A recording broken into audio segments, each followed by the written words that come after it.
Hello everyone, welcome to channel learn with ease. आज का topic है हमारा अकाउंटिंग फॉर पार्टनरशिप फर्म्स का, जिसमें हम सॉल्व करेंगे क्वेश्चन नंबर 13 को। और ये है आपका चैप्टर नंबर 2 डी के गोयल की बुक से, क्लास 12 अकाउंट्स के। तो शुरू करते हैं आज का लेसन। क्वेश्चन को पहले थोड़ा सा ब्रीफ अप कर लेते हैं कि ये क्या क्या बता रहा है, क्या इंफॉर्मेशन है। तो लता और ममता दो पार्टनर्स हैं जिनकी कैपिटल है 3 लाख और 2 लाख रुपए। प्रॉफिट शेयरिंग है उनकी 70% और 30% के हिसाब से, और प्रॉफिट है पूरे साल का 2,26,440। इंटरेस्ट ऑन कैपिटल लगाना है आपको 7% पर एनम के हिसाब से, और लता को सैलरी देनी है 2,500 पर मंथ के हिसाब से। ममता ने जो लोन दिया है फर्म को वो है 80,000 रुपए, और इस पर आपको जो इंटरेस्ट चार्ज करना है, देना है, वो है आपको पूरे साल का। और इंटरेस्ट ऑन ड्रॉइंग्स भी आपको चार्ज करना है 8% पर एनम के हिसाब से। ड्रॉइंग्स है लता की 36,000 और ममता की 48,000। इसके बाद जो लास्ट पॉइंट है उसमें वो कह रहा है जो डिस्ट्रीब्यूटेबल प्रॉफिट, मतलब कि सारा एप्रोप्रिएशन करने के बाद जो आपका प्रॉफिट बच जाएगा, उसमें से 1/10 पार्ट आपको जनरल रिजर्व में ट्रांसफर करना। आपको बनाना है इस क्वेश्चन में profit and loss appropriation account. तो शुरू करते हैं। सबसे पहले फॉर्मेट तैयार रखोगे आप, लेकिन किसका? प्रॉफिट एंड लॉस अकाउंट का। क्यों? क्योंकि जो इंटरेस्ट ऑन लोन आपको देना है वो आपका बिजनेस का खर्चा है, उसे आप एप्रोप्रिएशन में नहीं लिखोगे।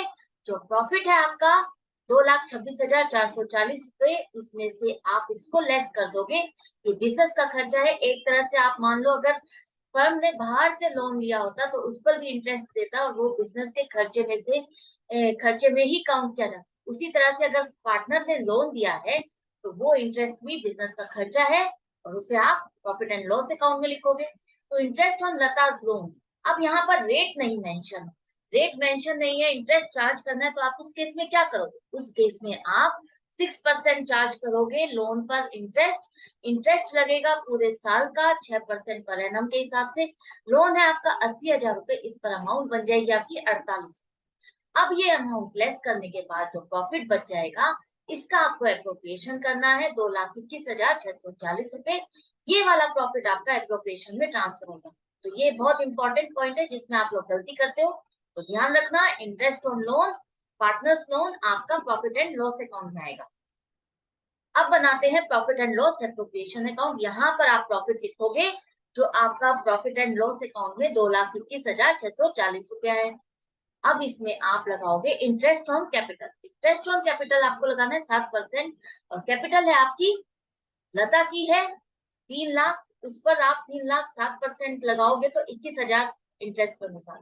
ऐसे ही ममता की कैपिटल है आपकी 2 लाख, 2 लाख का 7% लगाओगे तो इंटरेस्ट बनेगा 14,000। पूरे साल का लगाना है। जब तक कोई इंफॉर्मेशन क्वेश्चन में नहीं है कि किस पीरियड में कितनी कैपिटल आई है, आप उस टाइम पर पूरे साल का लगाओगे। अगर इंफॉर्मेशन है तो आप टाइम ड्यूरेशन के अकॉर्डिंग जितने टाइम के लिए जितनी कैपिटल रही है उसके हिसाब से इंटरेस्ट को कैलकुलेट करोगे। तो टोटल आपका इंटरेस्ट बन गया है 35,000 रुपए। इसके बाद सैलरी देनी है आपको लता को 2,500 रुपए के हिसाब से हर महीने। तो ये सैलरी 12 महीने की हो जाएगी आपकी 30,000 रुपए। अब यहाँ पर आपने पूरा का पूरा कैलकुलेशन कर लिया है। इसके बाद वो कह रहा है कि आपको ड्राइंग्स पर भी इंटरेस्ट चार्ज करना है। ये इंपॉर्टेंट पॉइंट है।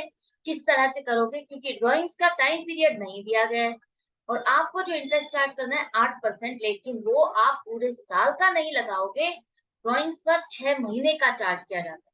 जिस तरह से हम कैपिटल में तो अगर टाइम नहीं मेंशन तो हम पूरे साल का इंटरेस्ट कैपिटल पर चार्ज करते हैं, लगाते हैं, कैलकुलेट करते हैं। लेकिन ड्राइंग्स के केस में अगर आपके पास टाइम ड्यूरेशन नहीं दी गई है, आपको पूरे साल के हिसाब से ही करना है, तो उस केस में आप आधे साल का इंटरेस्ट कैलकुलेट करोगे। मतलब कि 36,000 पर अगर आप 8% कैलकुलेट करोगे इंटरेस्ट ड्राइंग्स का, तो वो आपका जो आएगा उसको आप 2 से डिवाइड कर दोगे। मतलब कि 6 महीने का इंटरेस्ट निकालना आपको, तो 1,440 रुपए। इसी तरह से 48,000 रुपए पर ममता का जो इंटरेस्ट बनेगा आधे साल का 1,920 रुपए बनेगा। तो यहाँ पर टोटल आपका इंटरेस्ट ऑन ड्राइंग्स हो गया 3,360 रुपए। आई होप ये पॉइंट आपको क्लियर हो गया। ड्राइंग्स के केस में आपको अगर पीरियड मेंशन नहीं है तो आप सिर्फ 6 महीने का इंटरेस्ट चार्ज करें। अब आपने जब ये सारी कैलकुलेशन कर ली है, तो लास्ट पॉइंट जो आपका आता है उसको आपको चेक करना है, उसको आपको करना है कि 1/10 डिस्ट्रीब्यूटेबल प्रॉफिट आपको जनरल रिजर्व में ट्रांसफर करना है। तो अब आपका डिस्ट्रीब्यूटेबल प्रॉफिट कितना आ रहा है, 1,60,000 रुपए। इसका 1/10 मतलब कि 10% हो जाएगा 16,000 रुपए। तो जनरल रिजर्व में आप 16,000 रुपए को ट्रांसफर कर दोगे। आप ये जो जनरल रिजर्व में आप ट्रांसफर कर रहे हो ये भी एप्रोप्रिएशन में ही आएगा। ये आप उस प्रॉफिट को ही एक तरह से डिस्ट्रीब्यूट कर रहे हो, एक तरह से उसको ही आप डिफरेंट पार्ट में डिवाइड कर रहे हो कि हाँ हम एक रिजर्व रख रहे हैं आगे फ्यूचर के लिए। तो ये आपका एप्रोप्रिएशन में आएगा 16,000 रुपए। इसके बाद अब जो प्रॉफिट बच गया है आपको आपके पास 1,44,000 रुपए, इसको आप डिस्ट्रीब्यूट करोगे दोनों पार्टनर्स। दोनों पार्टनर्स की प्रॉफिट शेयरिंग रेशियो क्या है, 70:30, मतलब कि 7:3। लता को मिलेगा 70%, 1,44,000 रुपए का, तो वो आ जाएगा 1,08,000 रुपए। ऐसे ही ममता को मिलेगा 30%, तो वो आ जाएगा 43,200 रुपए। तो यहाँ पर लिखो to profit transfer to Lata's capital account, Mumtaz capital account, और ये टोटल आप यहाँ लिखोगे 1,44,000। इस तरह से आपका ये बन गया है profit and loss appropriation account. And में टोटल लिखो। यहाँ पर ये क्वेश्चन कंप्लीट हो जाता है। आई होप आपको ये अच्छे से समझ में आ गया होगा। जो पॉइंट्स इंपॉर्टेंट है याद रखने वाले मैं फिर से रिवाइज करा देती हूँ। अगर आपको पार्टनर को लोन पर इंटरेस्ट देना है तो वो आपका एप्रोप्रिएशन में नहीं आएगा, आपका प्रॉफिट एंड लॉस अकाउंट में आएगा। अगर रेट ऑफ इंटरेस्ट नहीं दिया है लोन का तो आप 6% चार्ज करोगे। दूसरा पॉइंट है आपका, अगर ड्राइंग्स पर पीरियड मेंशन नहीं है कि कितने पीरियड के लिए कौन कौन से टाइम पीरियड पे उन्होंने विड्रॉ किया है फॉर्म से, तो उस केस में आप ड्राइंग्स पर जो इंटरेस्ट चार्ज करते हो वो आप आधे साल का लगाओगे, आधे साल का चार्ज। तो यहाँ पर हम एंड करते हैं इस वीडियो को। अगर कोई डाउट है, कंफ्यूजन है, तो आप मुझे कमेंट सेक्शन में लिख करके पूछ सकते हो। दोबारा पूछिए, तीसरी बार पूछिए, मैं आपको एक्सप्लेन करूंगी।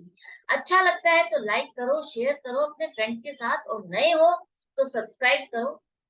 ऑनलाइन क्लासेस के लिए आप मुझे व्हाट्सएप भी कर सकते हो। Goodbye and take care.